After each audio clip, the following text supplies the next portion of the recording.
Pode não parecer, mas já se vão quase 10 anos desde aquele Audi A3 Sedan 2.0 nacional a R$140 mil. Assustado? Então segura na cadeira, porque esse Audi A3 Sedan topo de linha, agora na linha 2025, custa R$350 mil. Mas para onde foram esses mais de R$200 mil de diferença em 10 anos de evolução tecnológica, de estrutura, equipamentos de comodidade e segurança? Hoje a gente vai te contar isso e muito mais na avaliação do A3 Sedan Performance Black 2.0 S-Tronic 2025.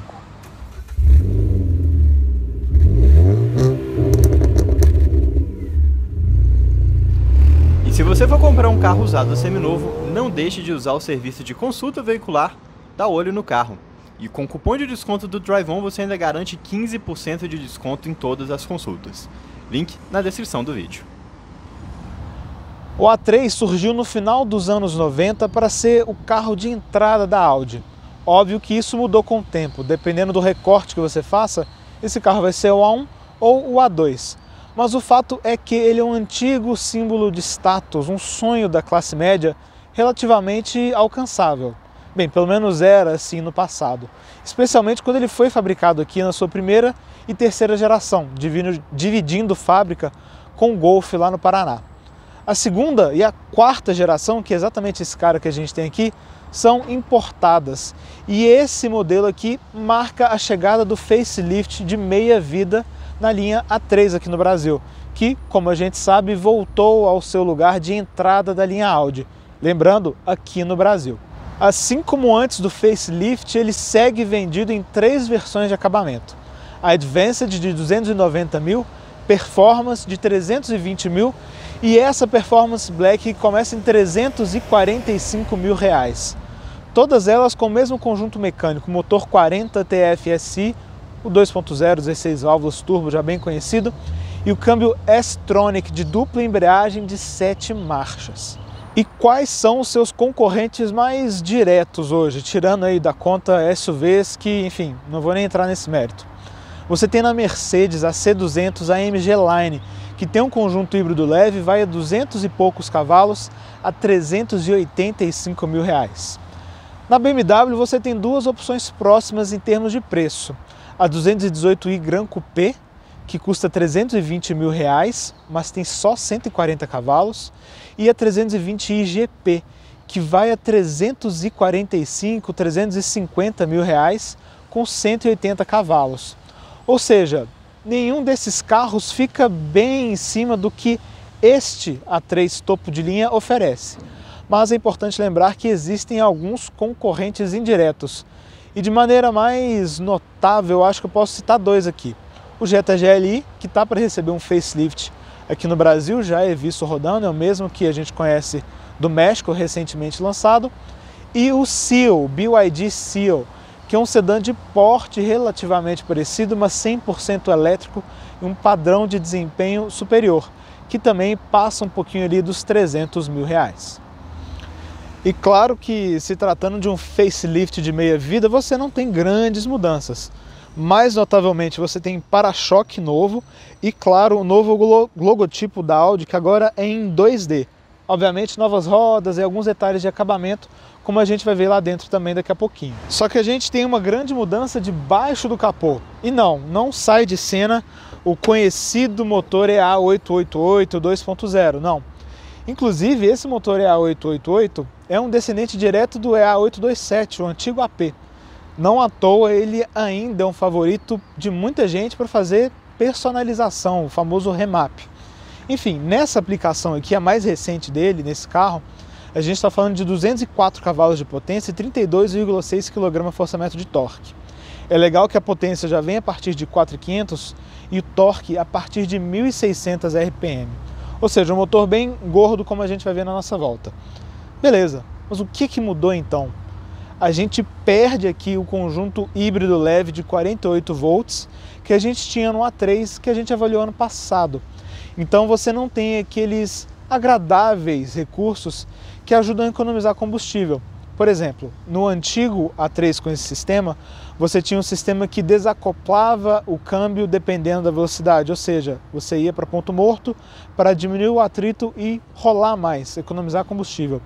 Esse sistema, inclusive, desligava o motor a partir de certas velocidades por até 50, 60 segundos, obviamente com o mesmo objetivo. Uma ausência que eu considero bem sentida, porque no antigo A3 2024 você já tinha essa potência, então você permanecia com o mesmo patamar de desempenho e tinha um carro que era até 10% mais econômico na cidade e era um pouquinho melhor em consumo rodoviário pelos números do Inmetro que a gente está deixando aqui na tela para vocês compararem.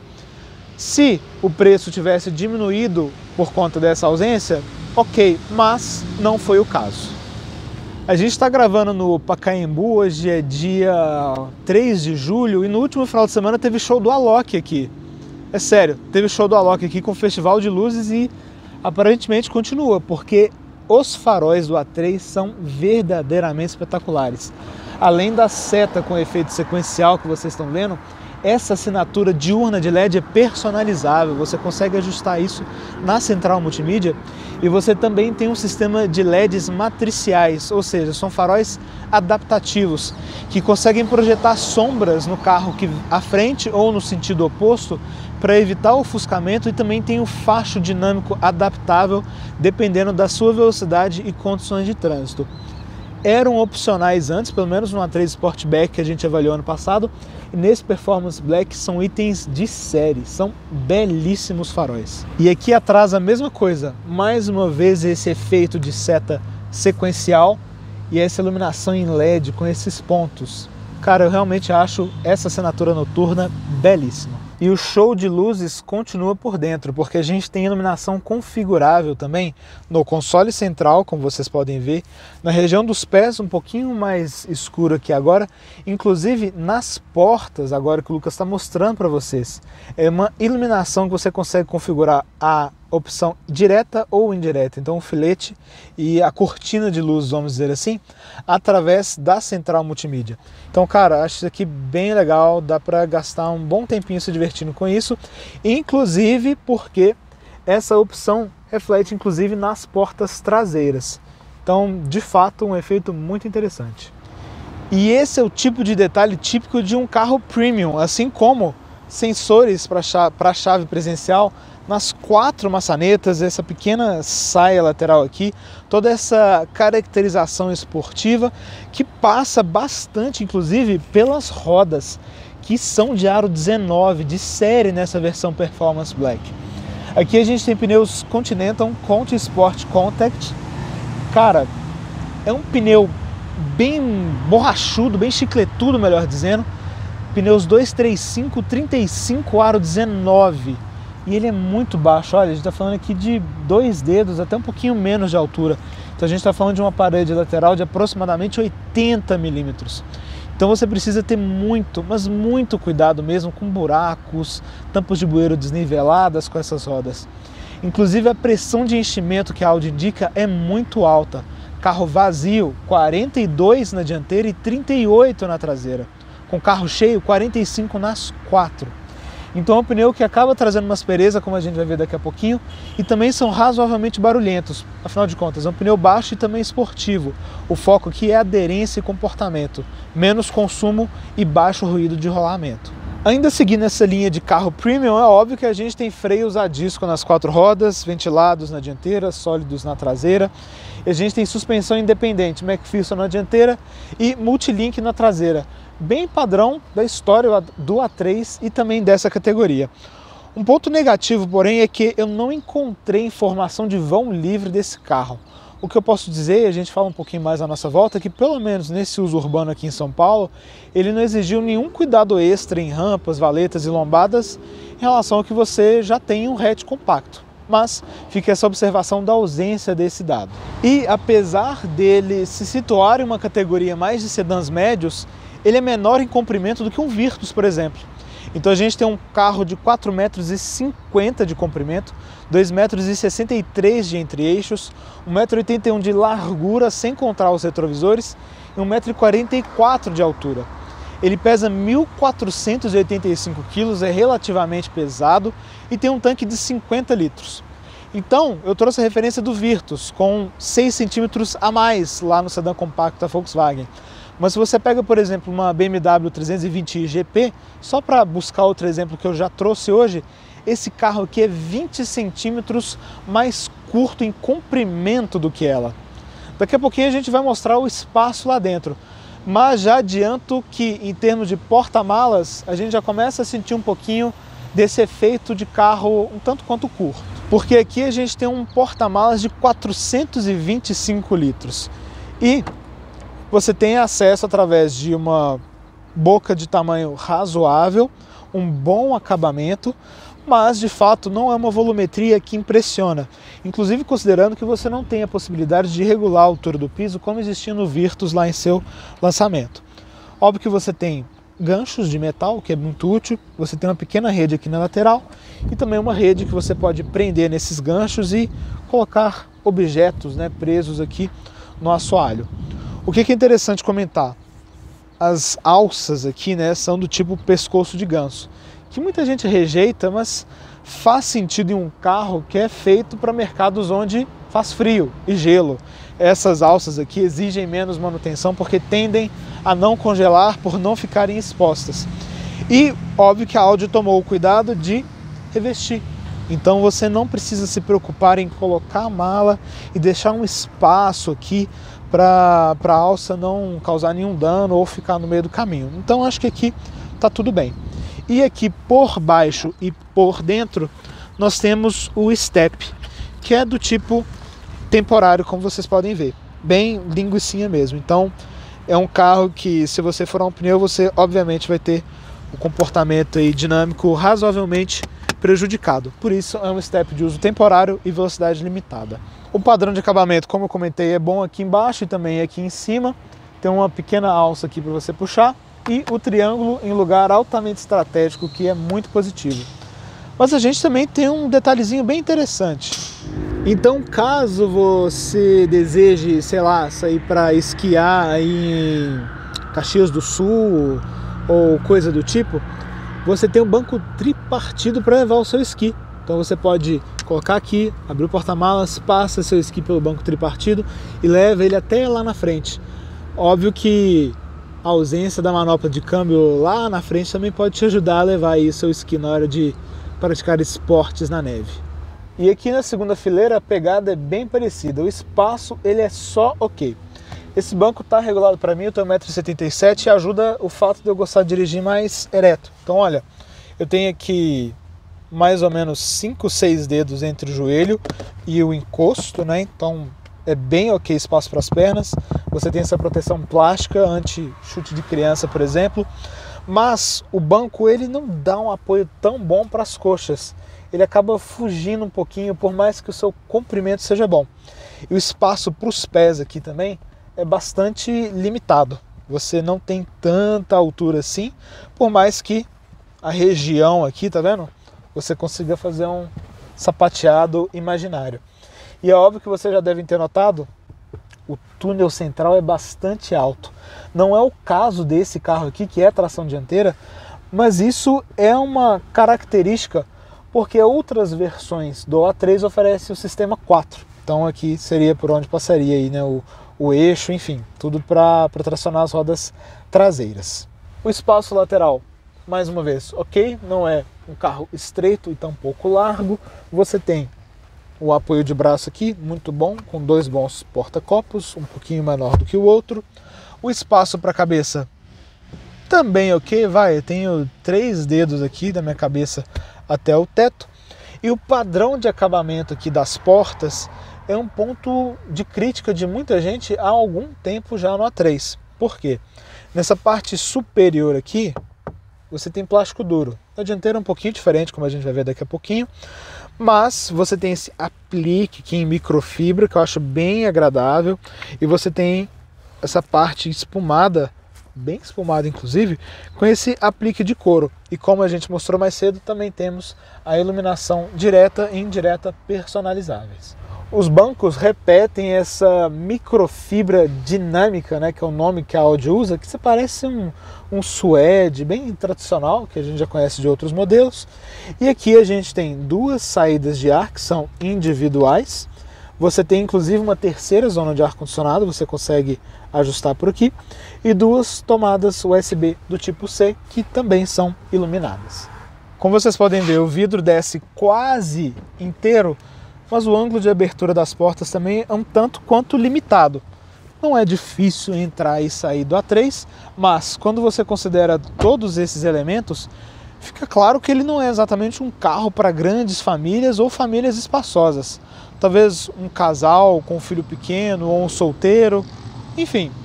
Um carro que definitivamente não bota sua mira aí para ser o carro da família e da galera. Mas em compensação, aqui na frente, você encontra uma acomodação típica de primeira classe e por muitos elementos. Vamos começar falando primeiro aqui do ponto de vista do motorista, que tem uma ergonomia simplesmente impecável. Esses bancos são exclusivos dessa versão Performance Black e eles têm apoio excepcional em todos os sentidos. Daqui a pouquinho a gente muda de ângulo e eu falo melhor deles, mas olha, a direção tem ajuste de altura e profundidade em um ótimo campo. É um ajuste manual, não é um ajuste elétrico. E o volante tem esse revestimento muito agradável ao toque, inclusive a insígnia S aqui, né, para fazer uma graça, e esse pequeno perfurado aqui onde você apoia as mãos. Volante muito, muito bom de pega, que fica em uma posição excepcional, que faz dupla com um banco que tem ajustes 100% elétricos, então da parte dianteira e traseira em altura, do encosto e da lombar. Porém, infelizmente falta memória, não foi dessa vez que veio. Mas a gente tem também a regulagem manual do apoio das coxas. Então se você for uma pessoa muito alta, você consegue deixar esse apoio aqui mais comprido, ou se você for mais baixo, mais curto. Absolutamente perfeito. E muita gente não gosta, mas aqui a gente tem esse apoio de cabeça que é integrado ao encosto, né, inteiriço. Obviamente não é um problema aqui, como também não é um problema em outros carros que usam essa mesma solução. As abas laterais são ótimas, tanto para as pernas quanto para o tronco. Então um carro que te oferece essa sensação de bom recebimento, aconchegante, sem te apertar muito, como esportivos mais hardcore. E o acesso aos pedais também, ótimo. Você tem as pedaleiras esportivas, né, metalizadas aqui, um bom apoio para o pé esquerdo, que seria um quarto pedal em um carro manual. E como vocês podem ver, olha, acesso absolutamente irrepreensível. O padrão de acabamento aqui na frente também é ótimo. Você tem essa aplicação aqui de microfibra na parte dianteira do painel, mais uma vez também nos bancos. E olha, painel muito soft touch para quem gosta e exige isso em um carro premium. Afinal de contas, de fato, a gente está falando de um produto de padrão mais elevado. E ele não passa só essa ótima sensação de qualidade, como de robustez. Então tudo é bem feito e aparentemente sólido. É legal também que você tem comandos físicos para tudo. Então nada daquela coisa de comandar só através da central, como algumas marcas vêm errando bastante. E em termos de equipamentos também, tudo certo. Tudo que vocês estão vendo aqui é de série. Por mais que algumas pequenas ausências sejam sentidas, como por exemplo, um sistema de câmeras 360, um volante com aquecimento, enfim, alguns pequenos detalhes que já são comuns em veículos dessa faixa de preço. E a gente tem algumas novidades, especialmente quando se fala em segurança. Lembra que no A3 anteriormente nenhum item de assistência à condução era de série? Bem, agora são, e você consegue configurar, inclusive pela central multimídia, como você prefere que eles funcionem. Então aqui, por exemplo, a gente tem advertência de velocidade, o assistente de direção adaptativo, o ACC. Você tem aviso de distância, o Audi Pressense, que aqui em São Paulo pode ser um pouquinho chato, com as motos tirando fino de você o tempo todo e o cinto dando aquela disparada e te apertando. Você tem um aviso de troca de faixa, você tem um alerta de ponto cego, você tem o aviso de cansaço, de distração, enfim. É um bom pacote, mas que não é exatamente surpreendente, mas deixa de ser uma ausência, assim como era no A3 pré-facelift. Isso tudo junto com os 6 airbags, então os frontais, laterais e de cortina, e essa plataforma MQB Evo, traz um ótimo nível de segurança, conforme a gente vê pelos testes do Euro NCAP, onde esse carro recebeu 5 estrelas para proteção dos passageiros adultos na dianteira e também passageiros infantis na traseira. Então, segurança continua sendo um ponto forte aqui da Audi, como se espera de um veículo de marca premium. E as novidades não param por aí. Saiu a tradicional manopla de câmbio aqui, então entrou esse comando deslizante, que é de uso bastante simples, inclusive. Aqui na central, agora você tem a opção de espelhamento sem fio, seja por Android Auto ou Apple CarPlay. Você também tem um sistema de som Sonos 3D de série com 680 watts de potência, é um ótimo som. Você tem navegação embarcada, que inclusive tem espelhamento aqui no painel digital. Também uma ausência muito sentida e uma característica típica desses painéis digitais quando eles surgiram. E aqui, como vocês podem ver, a tela da navegação, que é algo que muita gente sentia falta, como eu disse. Você pode deixar ela ampliada ou reduzida através do botão View aqui do painel. É uma visão bem interessante, mas seria legal também se você conseguisse espelhar, por exemplo, o seu navegador de uso comum aqui. Afinal de contas, imagino que pouca gente use esse mapa nativo hoje em dia. E o que é legal é que você também consegue escolher diferentes visualizações através da central multimídia. Então essa é a clássica, mas você pode usar, por exemplo, a performance. Tá vendo? Muda mais uma vez a visualização dos elementos, até nesse caso aqui favorece bastante a do mapa. E você também tem a que se chama dinâmico. Sinceramente, não sei. Talvez eu seja muito tradicional e prefira mesmo a clássica. E é óbvio que esse Audi Virtual Cockpit com essa tela de 12 polegadas é muito bom para utilizar nessa visão de mapa. Essa tela excepcional em termos de iluminação, definição, não importa a condição, você vai ter uma ótima visualização das informações aqui. A questão, talvez um pequeno lado negativo, é que você não tem tantas visualizações assim no computador de bordo. Então você tem essa tela inicial com data e hora, uma visão de consumo instantâneo com uma média dos últimos quilômetros, memória de curto prazo, uma memória de longo prazo, a gente não tem uma memória de abastecimento, por exemplo, avaliação do motorista, se seu cansaço está baixo ou alto, e as assistências à condução. O que é interessante é que através da central multimídia você consegue escolher ali do lado esquerdo se você vai ter, por exemplo, o nível de indicador do tanque, se você vai ter o consumo instantâneo, se você vai ter alguma das memórias. Você não tem nenhuma nova opção, você apenas passa a informação do centro ali para dentro do conta-giros. E visualização tradicional, como vocês estão vendo, né? Conta-giros à esquerda, velocímetro à direita, as marcações típicas. Ali embaixo, hora, odômetro parcial e temperatura. Aqui, uma visão de Apple CarPlay, ou que você está reproduzindo na rádio. Ele não mostra a capa, por exemplo, como acontece no Active Info Display da Volkswagen. Informações aqui de telefonia, ligações recebidas e efetuadas. E como eu estava mostrando para vocês mais cedo, a visualização de mapa. Então, apesar da tela ser ótima, excepcional em visibilidade e qualidade, as informações, como vocês podem ver, poderiam até conquistar quase 10 anos atrás. Hoje, com telas até mais completas em carros bem mais baratos, para dar um exemplo dentro do grupo, o Terra, a partir ali lá dos 120, 130 mil reais, Terra e Polo já oferecem um Active Info Display de 10 polegadas, acaba não chamando muita atenção. Assim como a gente vê na central multimídia, que também tem 10 polegadas, um ótimo hardware, um ótimo software, mas não tem lá grandes recursos de conectividade e comodidade. Então, como vocês podem ver, a gente tem aqui o espelhamento sem fio para Apple CarPlay. Funciona muito bem, sem problema nenhum, não tivemos nenhuma intercorrência nesse período de teste, e você também tem um carregamento por indução logo aqui embaixo. Nessa página inicial você tem um atalho para música, navegação e telefonia, caso você queira fazer uma ligação. E você tem a opção de configurar, por exemplo, o som do carro, lembrando, o sistema Sonos 3D, então agudos, graves, o subwoofer, o efeito 3D, a tela, então essas opções de clássico, performance e dinâmico que eu comentei com vocês agora do Audi Virtual Cockpit. Você também tem algumas configurações mais relacionadas ao veículo, como o Audi Drive Select, que apesar do desenho aqui, né, do amortecedor, não te permite configurar nada além da propulsão, né? Então a gente está falando de mapa de acelerador e câmbio e do peso da direção, aqui esse individual que eu preferi. Você tem opções pré-definidas também.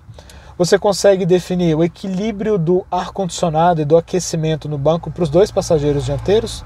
Então, se você quer mais concentrado no assento ou no encosto ou algo intermediário, também é viável. Você tem uma visão aqui de ar-condicionado, recirculação automática, ativação automática do aquecimento do banco, também com atalhos físicos, configurações de assistência ao motorista que eu mostrei para vocês agora há pouco, e também de luzes, que eu mostrei a iluminação interna, mas não mostrei a externa. Você consegue definir aqui entre 4 opções de assinatura do farol. Então, padrão 1, padrão 2, padrão 3 e padrão 4. Enfim, você vê que é uma boa central, tem bons recursos de configuração do carro, mas também nada que salte aos olhos considerando a etiqueta de R$350 mil. E mais uma vez, trazendo referências de carros mais baratos, a Volkswagen oferece, por exemplo, aplicativos nativos. Então você tem um HD interno, consegue baixar algumas coisas aqui. Na Jeep, você tem até a opção de dar comandos através da Alexa. Na BYD, karaokê. Enfim, cada marca costuma colocar em suas centrais alguns diferenciais, mas de fato as premium ainda não estão se aventurando muito nisso. Mas vamos falar do que importa agora, vamos dar uma volta nele, porque dirigibilidade desse carro, meus amigos, é muito, muito agradável mesmo.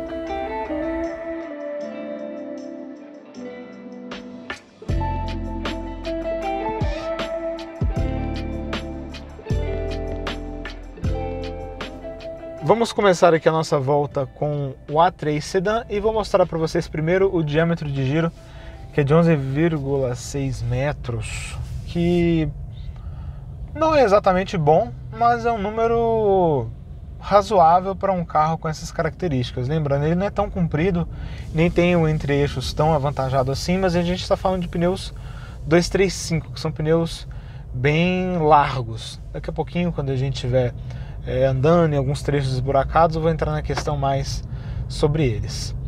Vamos aproveitar esse espaço vazio aqui nosso para falar um pouquinho sobre desempenho. Por quê?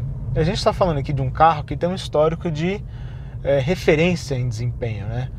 Só que o tempo passou, as coisas mudaram e a gente tem aqui hoje um carro que chega ao 100 em 7,4 segundos e máxima de 210 km por hora. São números bem parecidos com o de um Polo GTS, um Nivus GTS, um Pulse ou Fastback Abarth. São carros ali entre 150 e 180 mil reais. Ou seja, o desempenho é bom? Mas talvez não seja um grande destaque quanto antes. Parei aqui, o carro está no modo individual, eu gosto dessa possibilidade de configuração e eu estou aqui na propulsão eficiente. Então quero mostrar para vocês o delay do acelerador. Pisando fundo em 3, 2, 1...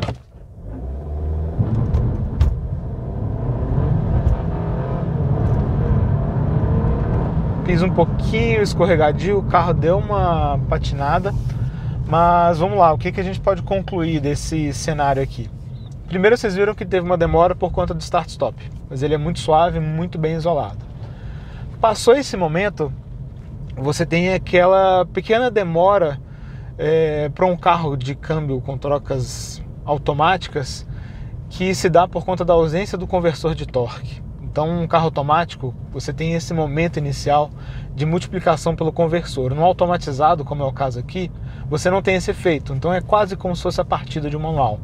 Isso é algo normal desse tipo de transmissão. Existe há muito tempo, incomodava no passado muita gente por ser um delay, mas para os padrões atuais de carros brasileiros, o delay aqui é inexistente, né? Então, não tem aquela coisa chata de matar o acelerador por conta de leis de emissão. Outra coisa que vocês conseguiram notar, o piso ali um pouquinho molhado, como vocês viram, o controle de tração entrou. E esses pneus 235 são pneus esportivos, lembrando, Continental, fizeram um trabalho bem razoável ali para segurar o carro junto do controle de tração. Então dá para notar como que a transferência de potência, né, a transmissão de potência para o piso, ela é bem correta, né? Um carro que aparenta ter grande capacidade de tração. Com certeza os amortecedores aí tem uma carga que prensam bastante as rodas contra o piso. E esse é até um gancho muito bom para falar de conforto de rodagem. Por quê? É um carro que ele tem toda a carinha de esportivo. Ele tem a roda, ele tem o visual, Mas como vocês viram, o desempenho, por mais que não seja ruim, não é exatamente de um esportivo, um carro de 350 mil reais, como se pode esperar talvez por referências passadas. E o acerto de suspensão também, naquela difícil missão de equilibrar conforto e comportamento, a Audi jogou um pouquinho mais para o conforto. Então olha, esse aqui é um piso muito ruim, inclusive quero mostrar para vocês a direção. Não está transmitindo nada aqui, tá vendo? Olha. E os pneus são baixos, 82 milímetros de parede. Então a suspensão, ela claramente tem uma voltinha a mais para o conforto, mas de um jeito alemão. Então em algumas irregularidades, algumas transferências de peso entre os lados do carro, você vê como ele tem um retorno rápido. Mas na maioria das situações, olha, aqui é um piso ruim. Você não sente grande aspereza de rodagem, nada, olha. Passar aqui num remendo, bem tranquilo. O ponto que você precisa ter cuidado aqui é sobre a altura dos pneus. Eu acho que essa medida vai agradar quem gosta, né? Acha que carro de luxo tem que ter rodão e pneu baixo. Mas tecnicamente falando, eu acho que essa escolha não se sustenta.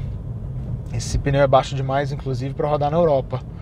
Porque aqui a gente tem um carro que tem um desempenho que é muito bom, não tem a pretensão exatamente esportiva, tem um acerto de suspensão bem equilibrado, e esses pneus são baixos a ponto de serem até mais baixos do que do RS3, né, dependendo se você olha o eixo dianteiro ou traseiro lá do RS. Não faz sentido para um país com tanto buraco, com tanta tampa de bueiro desnivelada, isso vai exigir muito cuidado. E ainda para complementar, esse carro não tem indicação direta de pressão dos pneus. É mais uma pequena ausência estranha na lista de equipamentos. Você tem aquela configuração indireta, né? Então você calibra os pneus, vem aqui na central e seta a pressão. Se algum estiver diferente, ele te avisa. Seria melhor se fosse a pressão direta no painel, como outros carros dessa faixa de preço e até mais baratos. Então tome bastante cuidado com isso. E é óbvio que não é só questão de buraco, também de algumas irregularidades você acaba sentindo mais. Então, pancadas rápidas podem ser mais incômodas nesse carro do que em outros com pneus mais altos, enfim. É questão de escolha. O lado positivo é que você acaba tendo uma resposta de direção mais rápida, porque o pneu se esfrega menos. Então, sempre aquela coisa precisa de resposta na direção, o que é muito bom quando você pensa no lado de comportamento dinâmico. E aí, óbvio que aqui a gente tem essa suspensão que é um pouquinho mais apontada para o conforto, dadas as proporções, mas em um carro que é baixo, que tem alta rigidez torsional, tem uma eletrônica afiadíssima, um acerto dinâmico desse nível, de fato, você não precisa de uma suspensão dura igual um pau para o carro ser agradável de dirigir. Não, o limite aqui é muito alto, você pode atacar a curva sem problema nenhum, não é um carro que rola de maneira excessiva, enfim. Eu pessoalmente acho que é um grande acerto aqui da Audi, exceção feita essa questão das rodas. E esse ponto dos pneus traz outro aspecto negativo também, que pneu mais baixo ele tem um rodar mais áspero. Então mesmo em asfalto liso, dependendo da situação, você escuta o ruído do pneu de maneira bem intensa aqui dentro, mesmo em velocidades de estrada, e você sente uma aspereza também, até por conta da alta pressão de enchimento. A gente está falando de um pneu que vai com 42 PSI na frente e 38 atrás, isso com carro vazio. Um carro cheio vai a 45 nas 4. Enfim, estou me delongando aqui porque eu acho que essa questão é realmente bastante delicada. E também porque, no resto, é um carro absolutamente irrepreensível. Peso da direção é configurável, perfeito, resposta da direção. Como vocês viram, mesmo com esses pneus baixos e pressão alta, não é um carro que transmite muito das irregularidades do piso para cá, o que mostra mais uma vez que a ideia aqui não é exatamente o comportamento esportivo, mas talvez o visual e boas respostas. O isolamento geral, tirando de pneus, que é tanto quanto audível, perfeito, muito, muito bom. O start-stop, como eu comentei com vocês, é extremamente suave, olha. Mesmo sem um conjunto híbrido leve que ajuda, funciona muito bem mesmo. Questão de freio, acelerador, progressividade dos comandos, absolutamente impecável também, o que se espera de um Audi. E a gente tem mais um fator aqui que merece um pouco mais de explicação, que é o câmbio. Não por ter um grande ponto de atenção, não, mas é o famoso caso, assim como outros aspectos do carro aqui, do parece, mas não é. Que a gente tem um câmbio automatizado de 7 marchas que parece um automático tradicional, mas não é. Então, sabe aquelas trocas sequinhas, rápidas, com um toque de esportividade do Golf GTI, por exemplo, ou de uma A3 Sportback que a gente avaliou de terceira geração há quase, sei lá, 7, 8 anos? Cara, esse carro não faz isso. As trocas são bem suaves, bem lentas, inclusive. Não lentas de maneira negativa, mas você vê que não é aquele câmbio que tem pressa para trocar de marcha. E acho que tudo bem. Muita gente, inclusive, tem uma rejeição a essas trocas secas e rápidas, né, de um automatizado assim, por acharem que remetem a desconforto e trancos. Aqui esse carro não faz nada disso. Você não tem creeping exagerado, você não tem creeping a menos, o que poderia se esperar de um automatizado.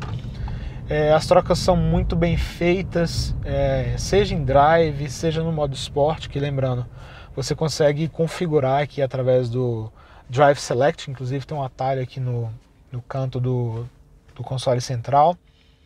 É um câmbio muito bom, em velocidades de estrada você tem um giro baixo, o motor vai de maneira bem silenciosa, né? Faz uma boa dupla com esse câmbio, e ele está programado de uma maneira bem inteligente para extrair, né, essa boa elasticidade desse motor. Então lembrando, a gente tem o torque máximo aqui a partir de 1.600 rotações, a potência máxima a partir de 4.500, ela fica um tempinho, e é um motor que corta 6.600. Então assim, elasticidade típica desse motor, e o câmbio tem uma programação que aproveita muito, muito bem disso. E como é normal dos automatizados do grupo, ele tem uma característica aqui que eu gosto, vou tentar mostrar para vocês agora. Você tá aqui normal, ele tá jogando as marchas, tá vendo? 2.100 trocou, resposta do carro nem preciso dizer, né? Ótima. Se você segura a borboleta de redução, independente da marcha que você tiver, ele chama redução máxima. Então se você tiver de terceira e você segura aqui e ainda couber uma primeira, ele salta para a primeira. Se você não quer modo manual, você segura a borboleta aqui de troca ascendente e ele volta para o drive. Lembrando aqui a gente não tem, né, manopla, não tem como trocar de marcha por aqui, só por aqui. As borboletas fixas aqui acompanham o movimento do volante. Enfim, muito, muito, muito bom mesmo. Um carro que ele sobra em desempenho, ele tem um conforto de rodagem bom com esse ponto de atenção dos pneus, isolamento muito bom. Em termos de comodidade, como vocês viram, sistema de som, o belo teto solar, o belo painel digital, ergonomia. Cara, esse aqui é um carro que faz até a gente gostar de carro novo de novo, porque esse é um lado negativo do canal, né? Toda semana você tá com carro, tem uma hora que vira tudo parede branca, porque é tudo bom, é tudo igual. Esse aqui não, esse aqui é diferente. E a 350 mil, né? De fato deveria ser. Voltando para mais um ponto sensível. Obrigado, Waze, querendo participar do nosso vídeo aqui. Mas voltando a outro ponto aqui que pode ser um pouco sensível, é a questão de consumo. Lembrando, esse carro perdeu o conjunto híbrido leve, né, que tinha até a linha 2024. Então vocês viram pelos números do Inmetro que a gente deixou na tela mais cedo, enquanto a gente apresentava o motor, que tem uma diferença de até 10% no padrão cidade, enquanto na estrada uma diferença um pouquinho menor. Mas o fato é que, com esses números que a gente conseguiu aqui, não dá para chamar o consumo dele de ruim. Não, a gente está falando de um carro pesado, não é tão grande, mas 1.500 quilos, com pneus 235 que não tem foco nenhum em consumo, e um desempenho que, olha, mais uma vez, cara, é muito bom. Então, o que a gente encontra aqui de consumo é bastante correto. Era melhor com híbrido leve? Era. Dá para chamar de ruim? Não. Especialmente considerando que quem tem 350 mil reais para gastar em um carro, também tem dinheiro para abastecer ele. E claro, né, não custa fazer ressalva de que consumos obtidos em condições diferentes não são diretamente comparáveis. Um carro que roda em São Paulo no trânsito pesado não vai ter o mesmo consumo de um carro que roda, por exemplo, em Brasília, só em trânsito leve. Vamos então aos pontos positivos e negativos aqui do A3 Sedan Performance Black. E acho que os positivos não vão surpreender ninguém. Começando por dirigibilidade. Por mais que ele tenha essa carinha de esportivo e um ótimo desempenho, ele é um veículo que equilibra muito bem conforto e comportamento, como vocês viram em nossa volta. O único ponto de atenção aqui fica de fato para essa altura dos pneus, que vai exigir um cuidado independente de onde você rode. O segundo ponto positivo é sua ergonomia. A gente está falando aqui de um carro alemão, feito para pessoas de estatura mas muito mais altas do que a média do brasileiro. Então, seja você muito baixo ou muito alto, gordo, magro, largo, estreito, esse é um carro que vai te acomodar muitíssimo bem. E o terceiro ponto positivo são os seus equipamentos. É óbvio que a R$350 mil você pode imaginar aí que é uma obrigação esse carro ter bons equipamentos. E bem, de fato é. Mas nessa categoria dos premiums de entrada é normal uma etiqueta salgada sem entregar tanto em equipamentos. Esse erro o A3 não comete mais. Mas é claro que temos também pontos negativos aqui. O primeiro deles é justamente esse perfil dos pneus. Tudo bem, traz uma cara ali de esportivo, um comportamento mais preciso em termos de resposta de direção, mas é muito baixo. Mais baixo do que o necessário para atingir esse efeito e ainda deixa a pessoa mais sujeita a buracos, tampas de bueiro que podem te deixar pelo meio do caminho, o que é uma experiência desagradável em qualquer carro, e especialmente em um carro premium de R$350 mil. Segundo ponto negativo, espaço. A gente tem um carro aqui que não é tão comprido, ok, isso é um fato, mas ainda fica aquela sensação de que para um sedã ele poderia oferecer talvez um pouco mais de espaço aqui na traseira ou talvez um pouco mais de porta-malas. E o terceiro ponto negativo é o conjunto híbrido leve, no caso, a ausência dele. Lembrando que ele era um conjunto que existia no A3 antes do facelift e que equilibrava melhor consumo e desempenho.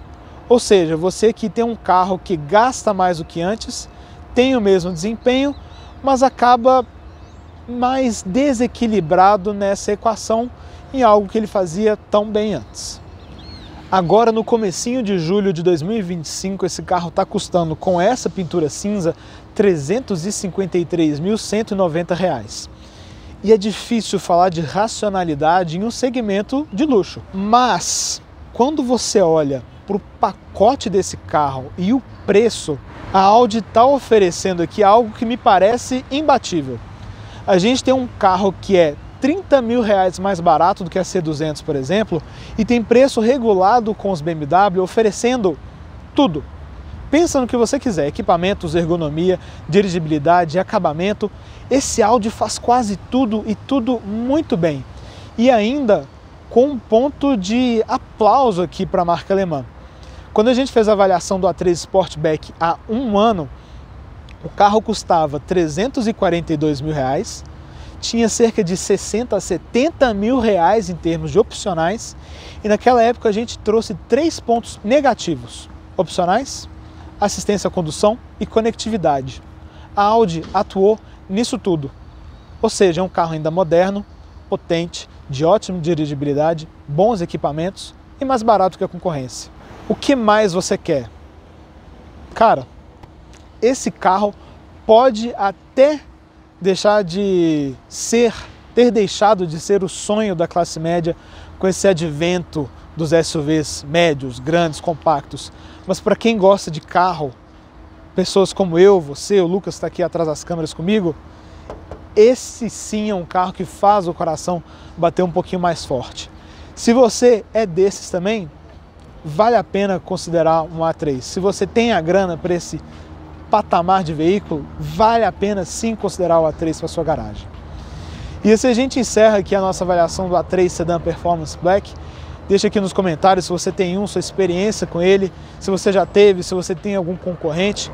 E a gente se vê no próximo sábado ao meio-dia com mais uma avaliação aqui no canal. Até lá!